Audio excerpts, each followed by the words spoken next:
J'espère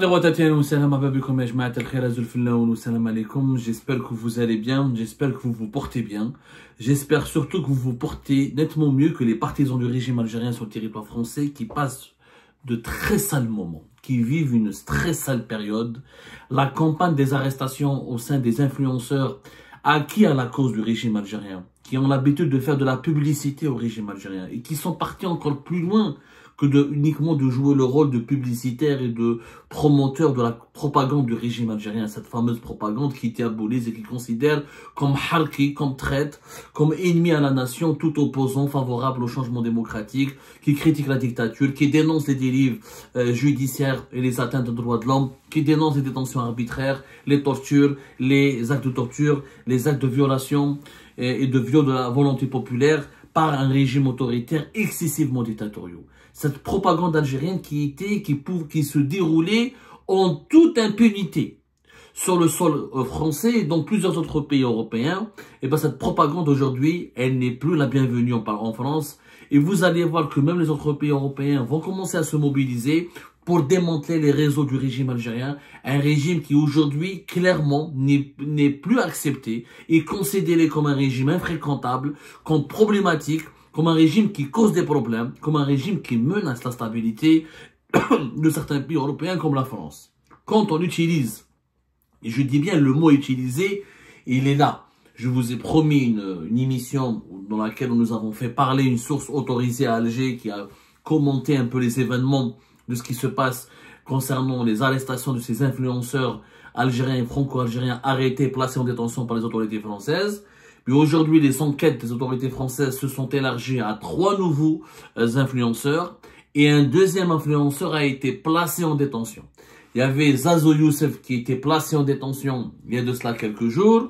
Aujourd'hui, le 6 janvier 2025, c'est un deuxième influenceur algérien, Ahmed Tintin, qui a été placé en détention, alors que le dimanche, il y a de cela 2 jours, le dimanche, il a été libéré sous contrôle judiciaire parce que son procès a eu lieu ce lundi 6 janvier 2025. Zazo Youssef, celui qui habitait, qui était dans une situation, qui était sous une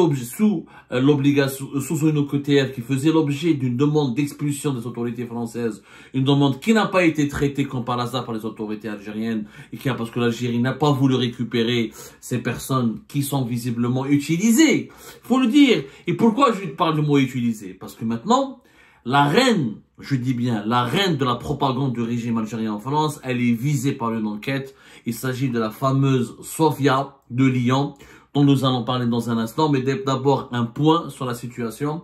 2 influenceurs proches du régime algérien sont placés en détention. Zazo Youssef, depuis le dimanche et lundi, depuis hier, le 5 janvier 2025. Aujourd'hui, Ahmed Tintin qui a été libéré le samedi 4 janvier, placé sous contrôle judiciaire. Aujourd'hui, lors de sa comparaison immédiate devant un tribunal dans la région de Grenoble, Ahmed Tintin qui est âgé de 31 ans, son véritable nom est Ahmed Ould Brahim. Il a été jugé aujourd'hui en comparaison immédiate. Il a été placé en détention par le tribunal de Grenoble. Il a été envoyé à la case il a été incarcéré. C'est ce qui prouve que les autorités françaises ont décidé d'envoyer un message ferme. Plus aucune, zéro tolérance. Zéro tolérance à l'égard de ces activistes favorables au régime algérien, employés par la propagande du régime algérien et qui font la propagande du régime algérien sur le sol français en ayant recours à la violence, aux appels au viol, aux appels à l'agression, à l'apologie du terrorisme, à la menace d'agresser des opposants algériens, de les violer, de les violenter, de s'en prendre à eux physiquement. Ahmed Ould Brahim, donc, il a été incarcéré. Ses avocats ont demandé, il a un avocat qui s'appelle Alexandre Rouvier. Il a demandé est-ce que son client dispose de plus de temps pour préparer sa défense. Il dit que son client n'est pas prêt de se défendre parce qu'il est ultra médiatisé, qu'on parle de lui partout et qu'il est livré en pâture et que le dossier n'est pas très bien connu. Les juges français ont accepté de le juger, de programmer son procès le 5 mars 2024. Mais en attendant, durant ces 2 mois, l'influenceur proche du régime algérien et favorable et défenseur du régime algérien va passer sa nuit en prison. Donc 2 personnes sont pour le moment incarcérés.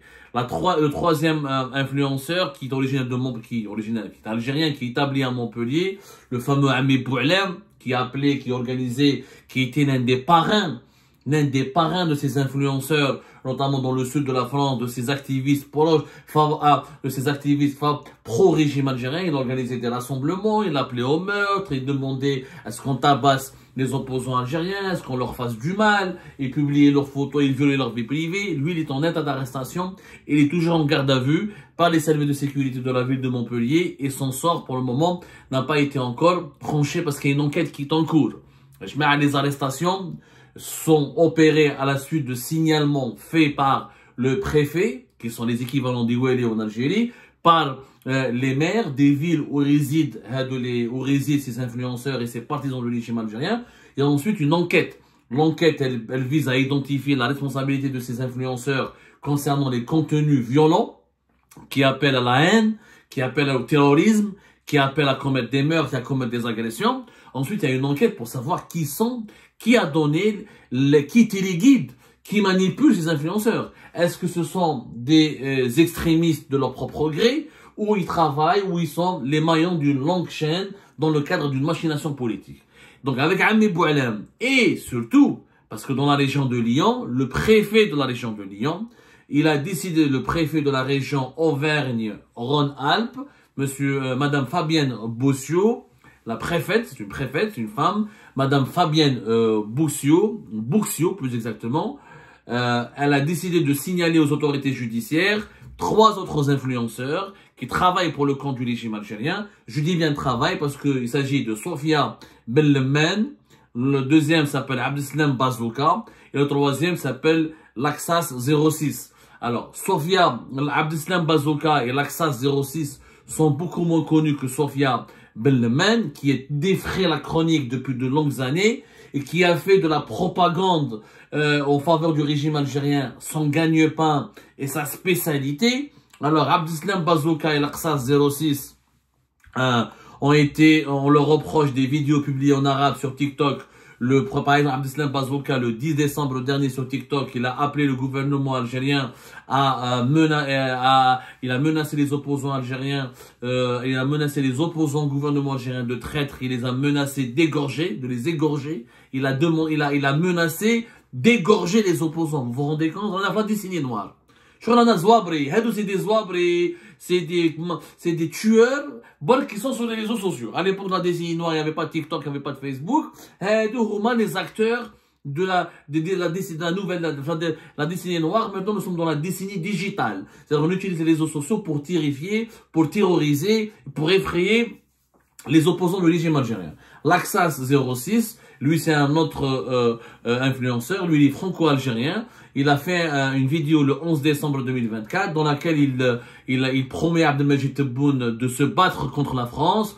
Il dit que nous avons des soldats dormants en France et que nous sommes prêts à se sacrifier en France pour défendre l'Algérie, et que l'Algérie est militairement plus puissante que la France, que nous sommes prêts à foutre la merde et à commettre des violences en France. Donc ils ont été tous les deux signalés. Ils seront visiblement, certainement, comme les 3 premiers influenceurs à Brest, Grenoble, qui sont établis à Brest, Grenoble et Montpellier, qui Abi Boualem, et où là, Zazo Youssef et Ayman Tintin ont arrêté, placés en garde à vue, ensuite le présentés devant des juges. Mais le lien direct avec le régime algérien, et là, personne ne peut nous dire que le régime algérien n'est pas responsable de ce qui se passe, c'est Sofia Bellemen. Sofia Bellemen, vous la connaissez tous, elle était devenue une hyperstar. Elle elle rentrait dans les vestiaires de l'équipe nationale. Elle rentrait au sein de la Fédération algérienne de football en 2022 et en 2023. Elle était copine avec Jamel Belmadi. Elle voyageait à travers le monde entier. Elle était prise en charge. Elle a voulu partir jusqu'au Cameroun, jusqu'en Gambie. J'ai des témoignages.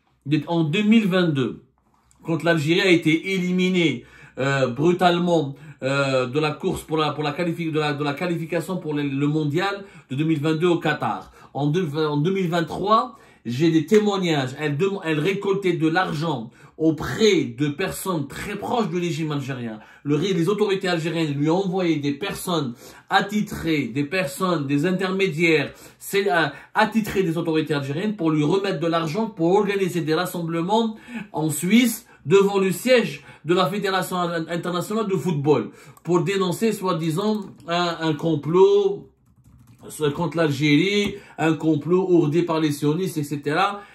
À Zurich, devant le siège de la FIFA.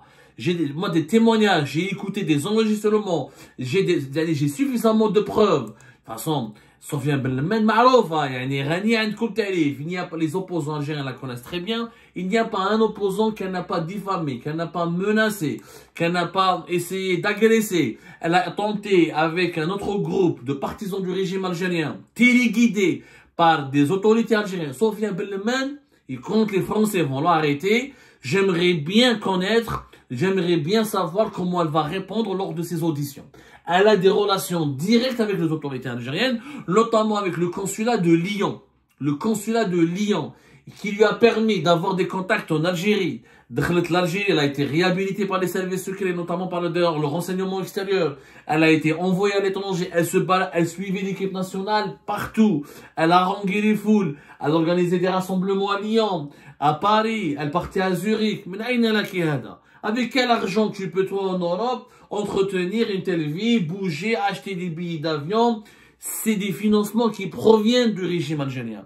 Et je demande aux enquêteurs français de faire des auditions approfondies avec Madame Sofiane Bellemend, qui n'a lâché personne.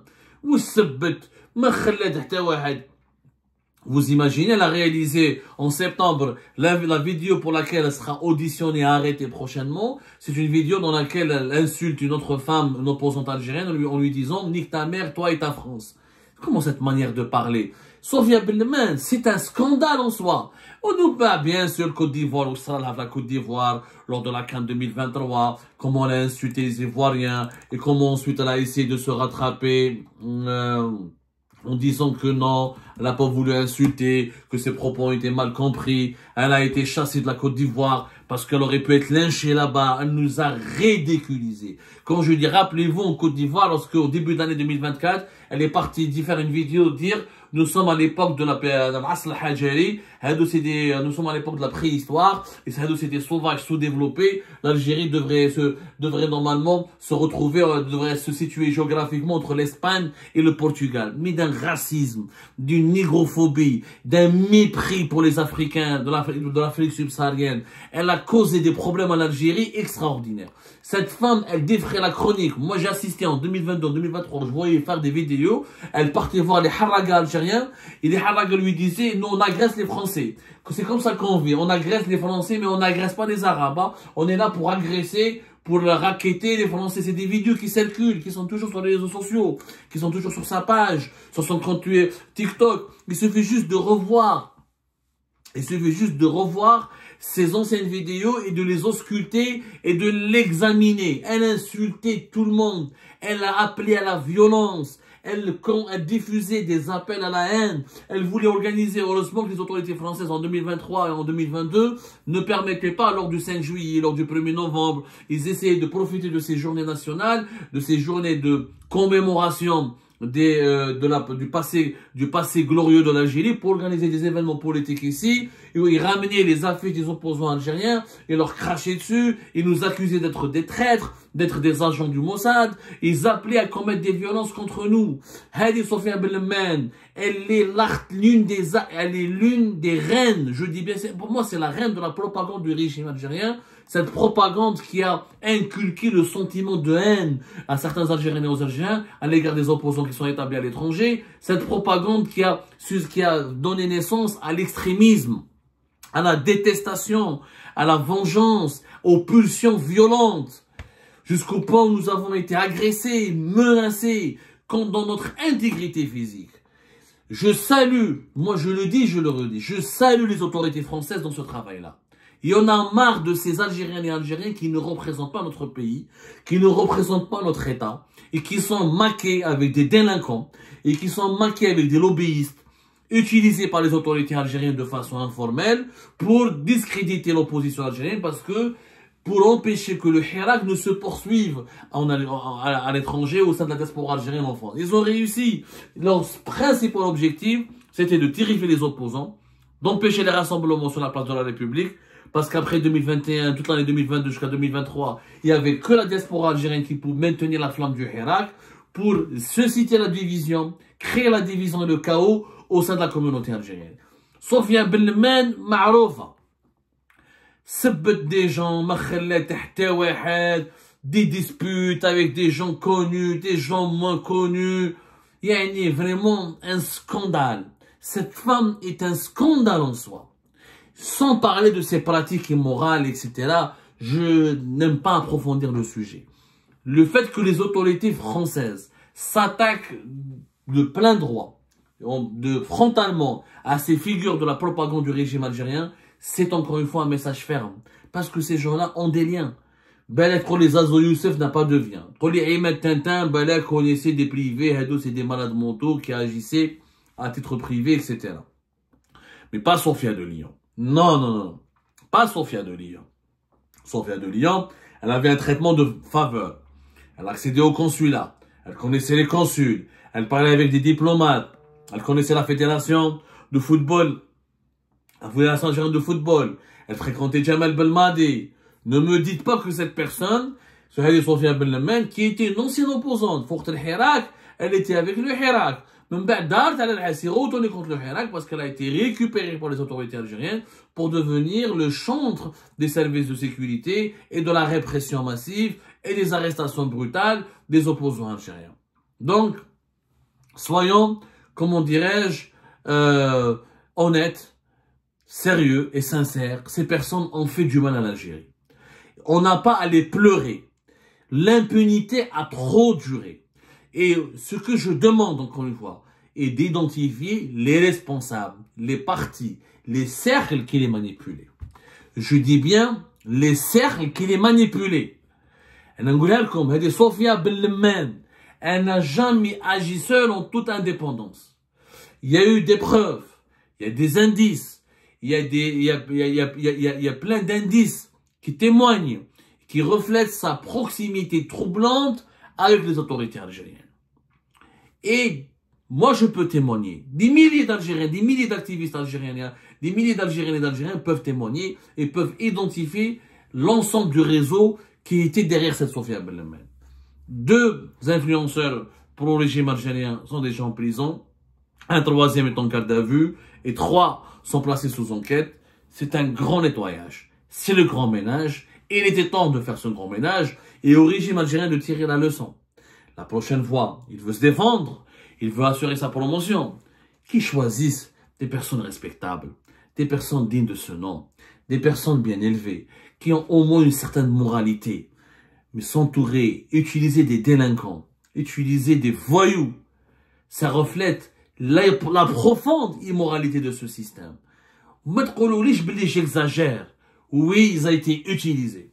Ces gens-là sont utilisés par des privés, par des seconds couteaux, par des intermédiaires. En tout cas, c'est la propagande du régime algérien qui les a générés.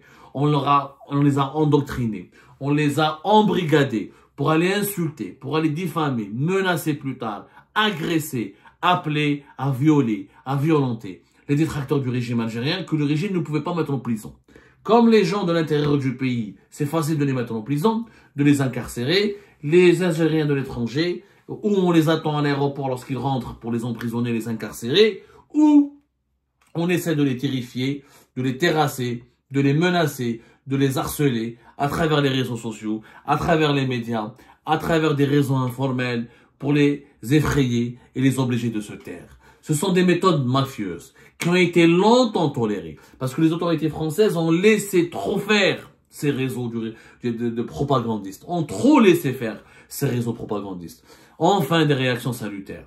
Vous allez me dire, oui, la France réagit parce qu'elle a fait le Bouham Sansal, parce que, effectivement, la France a décidé de réagir, parce qu'elle a bien compris que ce bras de fer avec le régime algérien est en train de susciter un risque d'insécurité nationale pour la France, puisqu'on veut, il y a des réseaux de la propagande du régime algérien qui veulent entraîner la communauté algérienne dans ce bras de fer, qui veulent la manipuler, qui veulent créer un sentiment anti-français chez les Algériens qui ont la nationalité française, chez les Franco-Algériens. On veut créer des